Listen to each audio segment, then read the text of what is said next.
लेकिन अली जैदी साहब जो हैं वो न सिर्फ तालियां बजाने वालों में शामिल नहीं थे, बल्कि उस मंजर में ही मिसफिट थे, जैसे कि I do not belong here, वो उनकी बॉडी लैंग्वेज से नजर आ रहा था। फवाद चौधरी साहब ने कुछ दिन पहले इमरान खान साहब की मौजूदगी में स्टेज पर कुछ अशार पढ़े थे।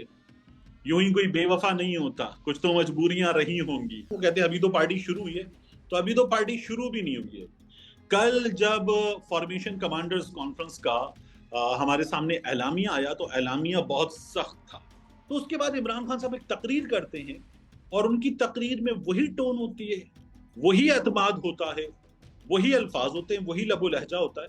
इस्लामी जमहूरिया पाकिस्तान से मैं हूं कार बका और आप देख रहे हैं सियासत.पी के। इस वक्त मेरे साथ मौजूद है मुमताज हाफी तारक मतीन। सर बहुत शुक्रिया आपके कीमती वक्त का। सर आज एक पार्टी हुआ और इस्तेकाम पाकिस्तान के नाम से पार्टी हुई, उसमें 100 से ज्यादा इलेक्टेबल शामिल हुए। जलसा होना चाहिए था, जलसे की जगह एक 5 सितारा होटल में तकरीब हुई। इस तकरीब को और इस्तेकाम पाकिस्तान को कैसे देखते हैं आप? जो तकरीब हुई उसमें कुछ अजीब सी चीजें थी। आपने देखा है इससे पहले एक वीडियो सोशल मीडिया पर आई, कुर्सियां लगी थी, कुर्सियों पर नाम लिखे हुए थे। फवाद चौधरी साहब का नाम लिखा था, उसके बाद अली जदी साहब का नाम लिखा था, महमूद मौलवी का, इमरान इस्माइल का, मुख्तलिफ लोगों के नाम लिखे हुए थे, अलीम खान साहब का, तरीन साहब का। तो मैं ये सोच रहा था कि तमाम लोग इसी तरतीब से बैठे हुए नजर आएंगे, लेकिन फिर फवाद चौधरी साहब की तस्वीर वायरल हुई, वो बैठे हुए थे पीछे और ऐसे यूं करके उन्होंने अपना चेहरा भी छुपाया हुआ था।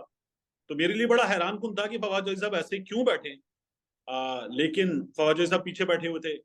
फिर जब कुछ बात हो रही थी और हमने बात करते हुए देखा, गालिबन तरीन साहब तकरीर कर रहे थे, तो तमाम लोगों ने स्टेज पर बैठे हुए तालियां बजाई।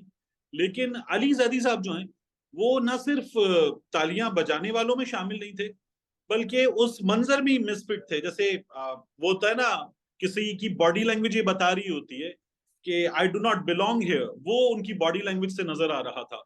तो वो मेरे लिए बड़ा हैरान कुन था। कल रात की जो अली जदी साहब की तस्वीर थी, वो तस्वीर भी बड़ी हैरान कुन थी। बड़े परेशान से, उस जगह मिसफिट से, जरा उजड़े उजड़े से नजर आ रहे थे अली जदी साहब। तो मैं हैरान था कि ये क्यों है ऐसा। लेकिन कुछ दोस्तों का ये कहना है कि ये जो तमाम लोग यहाँ मौजूद हैं, इनमें से कुछ लोग जिनको अब जहांगीर खान तरीन साहब की पार्टी को चेहरा मिला है। इससे पहले क्या था, वो पंजाब के कुछ एमपीएस थे, कुछ ऐसे लोग थे जो मीडिया फेस नहीं थे, प्रेजेंटेबल फेस, के हम इनको मीडिया के सामने रखें, हम इनको कौम के सामने रखें कि देखो इस बंदे ने ज्वाइन कर लिया। तो वो चेहरे नहीं थे। इनकी पार्टी की एक फेस वैल्यू हमें उन चेहरों में नजर आए, वो नहीं बन रही थी। तो अब वो प्रेजेंटेबल एक स्टेज बने, वो जब बन गया तो फिर इन्होंने शायद इन लोगों को पार्टी लॉन्च करने के लिए बुला लिया स्टेज पर। मगर बड़े मिसफिट से ये लोग थे। जो कुछ मिसफिट लोग, के चेहरों से लगता है कि ये ताने माने वही मिलते हैं, वो जो स्क्रिप्ट पढ़ा था नेशनल प्रेस क्लब में और वफादारियां जो तब्दील की गई थी। देखिए वो जो है ना, फवाद चौधरी साहब ने कुछ दिन पहले इमरान खान साहब की मौजूदगी में स्टेज पर कुछ अशार पढ़े थे। यूं ही कोई बेवफा नहीं होता, कुछ तो मजबूरियां रही होंगी। जी बहुत चाहता है सच बोलूं, क्या करूं हौसला नहीं होता। तो वो मुझे ना कुछ वही रीप्ले सा नजर आ रहा था आज आज जो इन शामिल तमाम। हुए तारक साहब, इस वक्त जो शामिल हुए, पता यूं चलता है कि ये मामलात जज्बाती थे या फिर ये जो वाबस्तगियां थी ये नजरियाती थी या मफाद की थी? क्योंकि आज अगर जहांगीर तरीन के साथ शामिल हुए तो वहां पे सबको वाजे मफाद नजर आते हैं। अच्छा, ये तो फिर हो पाए अगर इलेक्शन में, तब तो इसकी वैल्यू है। लेकिन ये इकट्ठ इलेक्शन विक्ट्री में ट्रांसलेट नहीं होगा तो फिर किस काम का। ये लोग हो जाएं, नून लीग हो, पीपल्स पार्टी हो, काफ लीग भी मौजूद हो, पाकिस्तान तहरीक इंसाफ का कुछ एक, और मैं ये कह रहा हूं कि बचा कुछ सा शायद हिस्सा मौजूद हो।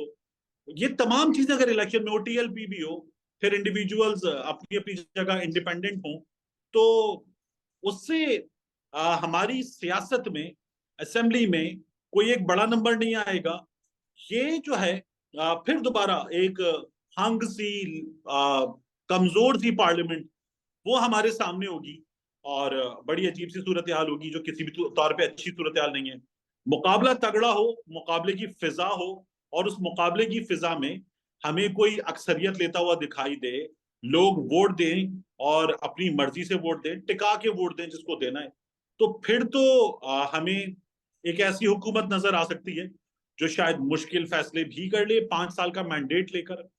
अगर ऐसी हुकूमत आएगी जिसको 4 यहाँ के वोट, 5 वहां के वोट, 10 इधर के, 3 उधर के, तो वो बेचारी क्या करेगी हुकूमत? वो तो ब्लैकमेल ही होती रहेगी मुसलसल। अच्छा सर, आपको लगता है कि ये इस्तेकाम पाकिस्तान पार्टी पाकिस्तान में किसी नौयत का किरदार अदा कर सकती है, या सिर्फ एक ढकोसला लगाया गया हमारे सामने? बहुत जल्दी है, अभी तो ये पार्टी शुरू भी नहीं हुई है ना, वो कहते हैं अभी तो पार्टी शुरू हुई है, तो अभी तो पार्टी शुरू भी नहीं हुई है। और इस पार्टी में जो लोग संजीदगी से मौजूद हैं, यानी मैं इस पार्टी के साथ हूं, उनमें मुझे शायद एक जहांगीर खान तरीन साहब नजर आ रहे हैं, एक मुझे अलीम खान साहब नजर आ रहे हैं। उसके बाद तो जो है बारे दुनिया में रहो गमजदा या शाद रहो, ऐसा कुछ करके चलो, वो नहीं होता, अपनी खुशी ना आए ना अपनी खुशी चले, लाई हयात आए कजा ले चली चले, मतलब बस जैसे हालात हैं। वो एक गजल के अशार है बड़े अच्छे, अपनी मर्जी से कहा अपने सफर के हम हैं, रुख हवाओं का जिधर का है उधर के हम हैं, चलते रहते हैं कि चलना है मुसाफिर का नसीब, किसको मालूम कहाँ के हैं किधर के हम हैं। तो ये वो लोग हैं बेचारे। Sir, minus Imran Khan formula काम कर पाएगा? बड़ा मुश्किल है, लेकिन इमरान खान साहब मौजूद हो, देखिए मैं जो है ना वो किस पार्टी के सपोर्टर्स क्या समझते हैं क्या चाहते हैं, और ये कि दुरुस्त क्या है उसको छोड़ दूं, ये जुमला देखिएगा मैं कह रहा हूं आपसे कि दुरुस्त क्या है, क्या होना चाहिए उसको छोड़ दूं, क्या होता हुआ नजर आ रहा है अगर मैं उस पर जाऊं, तो मुझे इमरान खान साहब जो हैं वो इंतखाबी मुकाबले में नजर नहीं आ रहे। कितना अरसा बाहर रह पाएंगे या रख पाएंगे?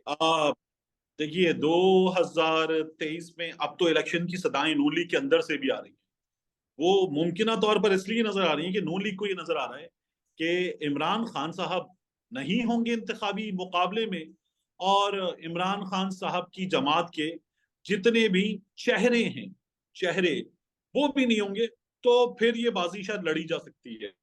अब अगर पार्टी मौजूद होगी और इमरान खान का कैंडिडेट वो मौजूद होगा और इलेक्शन मुहिम चलाने का मौका होगा, अगर इलेक्शन मुहिम चलाने का मौका होगा, तो मेरा ख्याल है तब भी बहुत मुश्किल है कि बाकी लोग मुकाबला कर पाए। क्योंकि देखिए मुजीब जीत गया, मुखालिफत बहुत थी, इस्लामी जमहूरी इत्तेहाद बना, और इस्लामी जमहूरी इत्तेहाद में नवाज शरीफ ने और उनके इत्तेहादियों ने और उनको इत्तेहादी बनाने वालों ने बड़ा जोर लगाया, बीबी जीत गई थी। तो वो तो तब था जब सोशल मीडिया की ताकत नहीं थी, इलेक्ट्रॉनिक मीडिया की ताकत नहीं थी। अब तो things have changed a lot, तो अब ये और मुश्किल होगा। इमरान खान साहब 150 का फिगर क्रॉस कर गए केसेस में, तो आपको लगता है कि इतने केसेस जब पढ़ते हैं तो बंदा घुटने टेक देता है, एनआरओ मांग लेता है? अच्छा, मेरे लिए बड़ा हैरान कुन है, कल जब फॉर्मेशन कमांडर्स कॉन्फ्रेंस का हमारे सामने एलामिया आया, तो एलामिया बहुत सख्त था। एलामिया में इमरान खान साहब का नाम मौजूद नहीं है, मगर उसके बावजूद भी कामरान खान साहब का अलविदा अलविदा अलविदा, इमरान खान अलविदा, bye bye tata see you अल्लाह हाफिज, take care good bye sweet dreams, इस तरह का ट्वीट था वो कामरान खान साहब का, लव यू मिस यू वाला। अब मैं बड़ा हैरान हूं कि जब ये सब कुछ हो रहा है, तो उसके बाद इमरान खान साहब एक तकरीर करते हैं, और उनकी तकरीर में वही टोन होती है, वही एतमाद होता है, वही अल्फाज होते हैं, वही लबो लहजा होता है। मैं उस तकरीर पे बड़ा हैरान था, जब सिरिल अलमेडा से लेकर वजाहत सईद खान तक, कामरान खान साहब से लेकर बाकी दीगर हमारी सहाफत के बड़े बड़े बुर्जों तक सब कह रहे थे गया इमरान खान। तो इमरान खान साहब उसके बाद आए, और उसके बाद फिर वो उसी अंदाज में तकरीर कर रहे थे। मैं उस कॉन्फिडेंस पे हैरान था कि इस कॉन्फिडेंस के पीछे भी तो कुछ होगा। सर, ताकत के सामने खड़ा होना सिविलियन बालादस्ती है या बेवकूफी? आ देखिए, आपको अगर ये लगता है कि जो आप कर रहे हैं वो दुरुस्त है, तो फिर आपको अपनी जगह पर स्टैंड लेना चाहिए। ये किसी भी मैदान का, सिर्फ मैदान सियासत का नहीं, मैदान सहाफत का, मैदान सियासत का, हर मैदान का, खेल के मैदान का भी। अगर आपको लगता है आप दुरुस्त हैं तो फिर आपको अपनी जगह स्टैंड लेना चाहिए। इमरान खान साहब को ये लगता है कि वो बिल्कुल दुरुस्त हैं इस जगह, तो वो अपनी जगह स्टैंड ले रहे हैं। उनके पास इसके लिए डेफिनेटली रीजंस होंगी, और वो इसमें एक जो लीगल बैटल है, उस लीगल बैटल में अब भी ये कह रहे हैं कि हम अपना पॉइंट ऑफ व्यू और अपना स्टांस दुरुस्त अदालत में साबित करेंगे और हम गलत नहीं है। लेकिन मुझे ये लगता है कि इन तमाम हालात में it is going to be an uphill task, बहुत मुश्किल होने जा रहा है। सर, आपके असर शरीफ साहब से एक जज्बाती वाबस्तगी भी रही। आज उनकी वालदा ने एक एप्लीकेशन दी और उस एप्लीकेशन में उन्होंने कहा कि इमरान खान को भी शामिल तफ्तीश किया जाए, इमरान रियाज को, मुराद सईद और दीगर लोगों को। क्या कहना चाहेंगे? इमरान रियाज खान को तो फौरी तौर पर शामिल तफ्तीश करे हुकूमत, और इमरान रियाज खान को इस जो तफ्तीश है इसके लिए जो भी बॉडी बनती है उसके सामने फौरी तौर पर पेश किया जाना चाहिए, क्योंकि इस तरह से इमरान रियाज खान हमारे सामने आ जाएगा, वगरना तो इमरान रियाज खान हमारे सामने नहीं आ रहा। मुराद सईद इज इन हाइडिंग, ठीक है। इमरान खान साहब शामिल तफ्तीश हो जाएंगे, और अरशद शरीफ साहब की वालिदा के हवाले से बाज लोग कह रहे हैं देखो इमरान खान की इन्वॉल्वमेंट नहीं है। उन लोगों की प्रे ये है कि इन लोगों ने जो दावे किए हैं उन दावों के मुताबिक इनके पास बताने के लिए डेफिनेटली कुछ होगा, तो फैसल वावड़ा साहब भी शामिल हो जाएं, सलमान इकबाल साहब भी शामिल हो जाएं, इमरान खान साहब भी शामिल हो जाएं। और जिस तरह से अरशद शरीफ साहब की वालिदा की दरखास्त थी, उसी दरखास्त तमाम ग्राउंड्स पर सुप्रीम कोर्ट ऑफ पाकिस्तान में जो दी गई, और जो सामिया भाभी ने जेआईटी के सामने बयान दिया, उन्हीं तमाम ग्राउंड्स पर इस तफ्तीश को आगे बढ़ाया जाना चाहिए। ताकि सारी जो चीजें हैं वो लीगल और कानूनी पैराहे में चल सके। सर, आखिर में मुझे ये बता दें, क्वेटा में एक वकील को कत्ल किया गया और कत्ल करने के बाद, कत्ल होने के बाद एफआईआर जो थी वो उनके बेटे की मदय्यत में इमरान खान के खिलाफ दर्ज की गई। आज उन्हें जमानत तो मिल गई उस केस में। क्या कहना चाहेंगे? एक वकील का कत्ल, क्वेटा में कत्ल, कहा यह गया कि इमरान खान मनसूबासाजी करवा रहा था और इमरान खान मुलव्वस है इस कत्ल में। मैं तो कहता हूँ अता तारड़ साहब जो है ना, उनको हमें एक पीर, एक बाबा मान लेना चाहिए। अता तारड़ साहब को हम कोई बहुत पहुंची हुई चीज डिक्लेयर कर दें, जब कुछ भी नहीं हुआ तो अता तारड़ साहब ने ऐलान कर दिया इमरान खान पे पर्चा कटेगा, यानी कुछ भी नहीं हुआ, यानी पर्चा भी शायद नहीं हुआ था तब तक, तो उन्होंने कह दिया था पर्चा कटेगा। तो ये तो मन की आंखों से देखने वाली एक हस्ती मिल गई है। इस हस्ती से हम पूछें कि पाकिस्तान में तेल के जखायर कहाँ हैं, गैस के जखायर कहाँ हैं, पाकिस्तान में सोने के, तांबे के जखायर कहाँ हैं, यूरेनियम के जखायर कहाँ हैं, वो हाथ रखें, हम उस जगह ड्रिल करें और वो जखायर निकालें, पाकिस्तान के मसाइल हल करें। अता तारड़ साहब जो है वो मन की आंखों से देखने की कोई बहुत बड़ी शक्ति लेकर आ गए, उस शक्ति का फायदा पाकिस्तान को उठाना चाहिए। बहरहाल, आपको लगता है कि ये जो मुकदमा दर्ज किया गया जिसमें इमरान खान को नामजद किया गया, ये किसी किसी लिहाज से रेलिवेंट हो सकता है? आ, वकील साहब की जो साहबजादे हैं जिनकी मुद्दत में मुकदमा हुआ, कल मैंने उनको फोन किया और मैंने उनसे बात की। मैंने कहा कि मुझे बहुत अफसोस है आपके वालिद नहीं रहे, अल्लाह ताला गरीक़ रहमत करे, शहीद हैं, उनके दर्जात बुलंद करे, आप लोगों को सब्र दे। तो उन्होंने डेफिनेटली जो होता है पुरसे के वक्त आमीन, अल्लाह ताला से दुआ कीजिए आप, ये बातें मुझसे की। मैंने कहा उसके बाद आपने एफआईआर में लिखवाया है कि आपके वालिद ने जो धमकियां मिल रही थी उन्हें, उनके बारे में आपको बताया, तो वो क्या बता रहे थे? क्या ये धमकियां इमरान खान की तरफ से थी? कोई नंबर था, कोई बंदा था, कोई कॉल थी?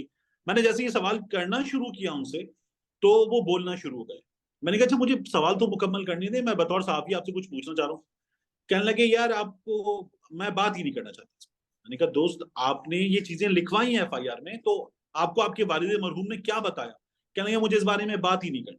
मैंने इसरार किया लेकिन उन्होंने बात करने से मना कर दिया। तो जब वो बात करेंगे, कुछ चीजें बताएंगे कि उनके पास उन धमकियों की तफसीलात और सबूत वगैरह अगर हैं, तो हमारे सामने कुछ आएगा। लेकिन अभी तक तो बड़ा अजीब है ये मामला। बहरहाल, मैंने अपने तौर से, अपने रेफरेंस से कंफर्म किया, कुछ ज़राए ने उन्होंने बताया कि वो एक दुश्मनदार इंसान थे और ये जिनका जिक्र आप कर रहे हैं, उनके बेटे, ये कॉलेज दौर से अपने साथ असला रखते थे और कॉलेज में उसकी बाकायदा से उन्होंने दुश्मनी की वजह से अप्रूवल ले रखी थी। सही। तो बहरहाल, ये देखिए ऐसे इलाकों में ऐसी चीजें हो जाती हैं, क्योंकि कानून की अमलदारी जहां हमारे यहाँ बड़े बड़े शहरों में कम है, तो ऐसे इलाकों में और कम है। ये हुकूमतों की नाकामी है। तो इस नाकामी के नतीजे में ऐसी चीजें हो भी सकती बहुत शुक्रिया तारिक साहब, जज़ाकल्लाह सर। हैं। जज़ाकल्लाह। Thank thank you you. Sir, thank you sir ji.